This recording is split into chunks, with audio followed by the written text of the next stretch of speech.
தமிழ் புத்தாண்டு முதல் விபரீத ராஜயோகம் பெறும் ராசிகள். தமிழ் புத்தாண்டு ஆரம்பமாகும் இந்த நேரம் சில ராசிக்காரர்களுக்கு வாழ்க்கையை மாற்றும் அளவுக்கு பெரிய திருப்பத்தை கொண்டு வரப்போகிறது.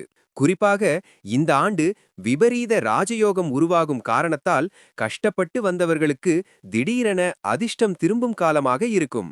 இதில் உங்களின் ராசியும் இருந்தால் கமெண்டில் கூறி சேனலை சப்ஸ்கிரைப் லைக் செஞ்சுக்கோங்க.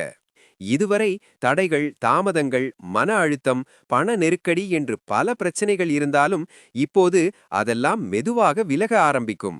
நீண்ட நாட்களாக நின்ற வேலைகள் நிறைவேறும். எதிர்பாராத இடத்திலிருந்து வருமான வாய்ப்புகள் கிடைக்கும். நம்பிக்கை இழந்த விஷயங்களில் கூட நல்ல மாற்றங்கள் வரும்.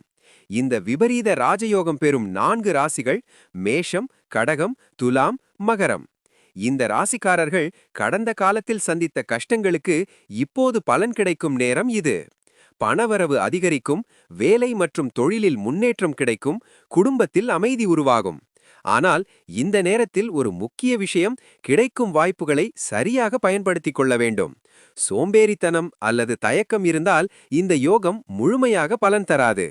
மொத்தத்தில் இந்த தமிழ் புத்தாண்டு இந்த 4 ராசிக்காரர்களுக்கு ஒரு புதிய ஆரம்பம். வாழ்க்கையை மாற்றி அமைக்கும் பொன்னான காலம் இது.